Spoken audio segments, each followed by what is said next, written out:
বেশ আজকে জুম্মাবার আমার বাসায় গেস্ট আছে। গেস্ট হয়েছে আমার ননদের মেয়ে আর জালের ছেলে, ওরা সবাই আসছে।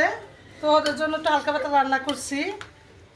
আর বাচ্চারা কি খেতে চায় তা তো জানে নেই, তো বাচ্চাদের পছন্দ মতোই রান্না করছি।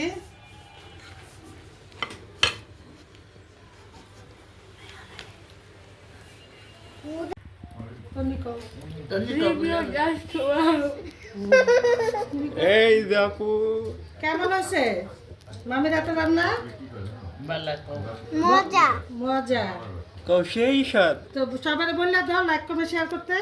লাইক কমেন্ট শেয়ার করে দিন। হাত দেখাও, হাত দেখাও। হ্যাঁ তুমি বলো কেমন হয়েছে? কেমন হয়েছে? খাবারটা খুবই মজা হয়েছে। সবার ভালো লাগলে লাইক কমেন্ট শেয়ার করবেন। মাহিম তোমার থেকে কেমন লাগছে না? খাবারটা খুবই মজা লাগছে। লাইক কমেন্ট শেয়ার করবেন। এত আরিয়া মজা কেমন হয়েছে? জীবনেও আরিয়া, খাই বলো। নাই।